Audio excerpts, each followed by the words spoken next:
All right, welcome everyone to this week's Mental Health Mondays. Today, we're going to be talking about people pleasers and how to set and maintain boundaries.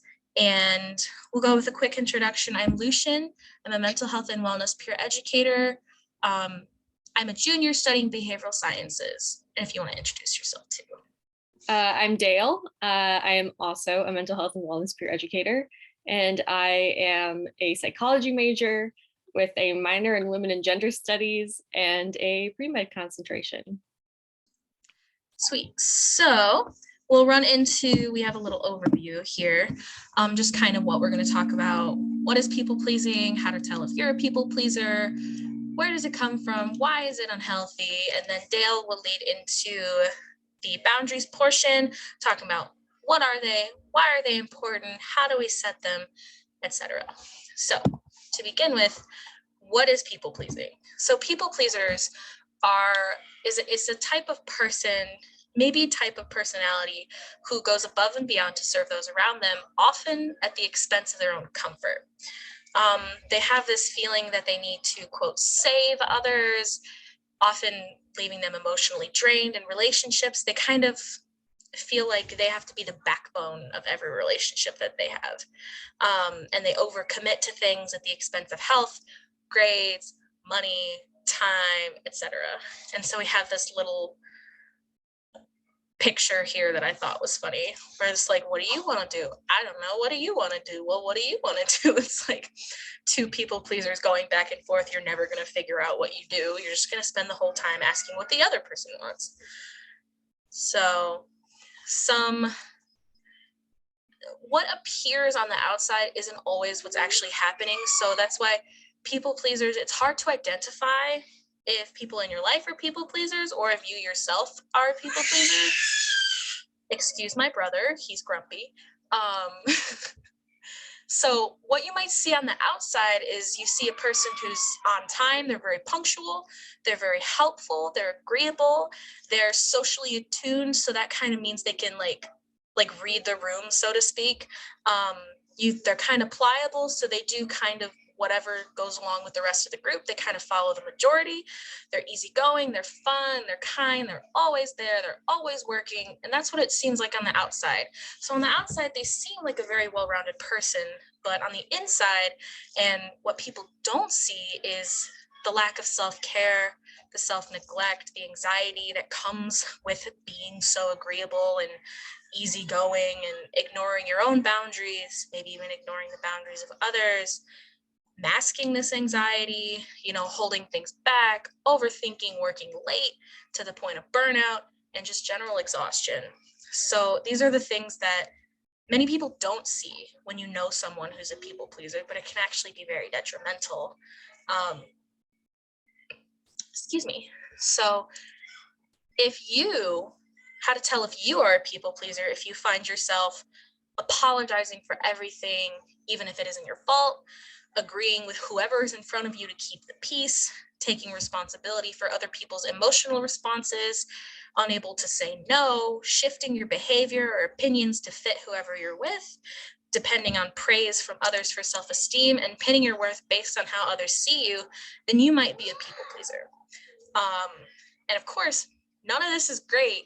It's actually called people pleaser syndrome because it's a collection of those kind of characteristics, which we already talked about. But it also has detrimental effects leading to low self-esteem, self-resentment, self-neglect, indecisiveness. So you're kind of depending on others to make choices for you. You have difficulty setting boundaries and increased physical and mental stress. And again, we have kind of one of these funny pictures down here where the tombstone says, "I apologize if my death saddens or inconveniences you." So that's kind of the length it goes to. It can get pretty extreme where you're kind of just apologizing for existing and trying to make as much space for others as you can at an expense to yourself. So what do? You set boundaries. And from here, I'll hand it to Daille. Okay, so first is, what are boundaries? So boundaries are an important part of self-care and self-respect. And you can think of them as like guidelines in relationships or promises to yourself to preserve your own safety and well-being. And it's less of something that is keeping others away than it is of ways like promises to yourself to keep yourself safe. So if you're thinking, well, I don't want to like hurt other people, or I don't want to seem standoffish, that's not what boundaries are. They're to keep you safe. And so like they're necessary for that reason. What boundaries are not are deflections of blame. So saying that another person is responsible for whatever it is, they're not demands of someone else. So you can ask somebody to be respectful of you, but you can't force them to do anything. They're not demands set by someone else. So for example, like if someone says, well, I don't want you talking to friend B because I don't like when you hang out with them, so you shouldn't do that. So that's not a boundary, that's different. And they're not rules set to please someone else. So instead of friend A saying you can't see friend B, if you're hanging out with a group of people, you say, well, we can't hang out with friend B because I think that would make friend A mad. So then who do I set boundaries with? And the main thing is just everyone. There are different boundaries that happen in different places. So with your family, with your friends, with school, work, coworkers, professors, students, children, parents, yourself. There are different boundaries for different people. So there's like different levels of boundaries, which also leads into boundaries can change over time. So your boundaries with a stranger might be very strict versus with your family or your friends, they're probably not as strict. And someone might start as a stranger, but then graduate over time to be one of your close friends. So they can change, that's normal. Boundaries should always be just respected, no matter if circumstances change. So even if a stranger turns into a friend over time, if that friend breaks a friend boundary, then that was inconsiderate of them, and they should have still respected your own boundaries. But that also means that you should be respecting other people's boundaries. So boundaries ensure that you are respected, but do not demand the things of other people. So how to set boundaries? So as we said, setting boundaries is a form of self-care, and like most self-care, it takes a lot of practice. To people pleasers, setting boundaries might feel like aggression, pettiness, selfishness, or like what I said before, like standoffish, isolating, but that's not the case. When you get good at like recognizing and evaluating your boundaries, it starts to get easier and feel a bit less like you're isolating yourself. Or when you're practicing this, it seems less anxiety inducing or guilt inducing. So on this graphic, there are 3 steps to setting healthy boundaries. Number 1 is to listen to yourself and your needs and evaluate your needs.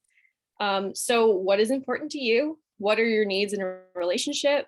Are you feeling any resentment, anger, discomfort in a relationship? And so any feelings of resentment, anger, or discomfort in a relationship might be a sign of poor boundaries. 2 is learning and practicing saying no, because it is absolutely okay to say no. And saying no is a complete sentence. You don't need to over-explain, debate, or defend yourself. So an easy example of this is, let's say that your boss is asking you to come in for a shift that you already said that you're going to spend time with your family for. You don't need to say, oh, well, I'm spending time with my cousins, so I can't come in. Just, no, I can't do that. I'm sorry. That's it. Or just no, that's good too. And then also allowing room for a flexibility, and mostly not blaming or feeling guilty about yourself because boundaries change. Enforcing boundaries and also knowing when to change boundaries can be really difficult. And it's okay if someone breaks a boundary, but you're still kind of fluctuating on whether or not that's a deal breaker for you. You're sort of fluctuating on whether or not this person has enough seniority that's a deal breaker. That's totally okay. And then also like knowing when someone graduates from like a stranger to a friend can be tricky. So not blaming yourself, and just sort of just feeling out the vibes.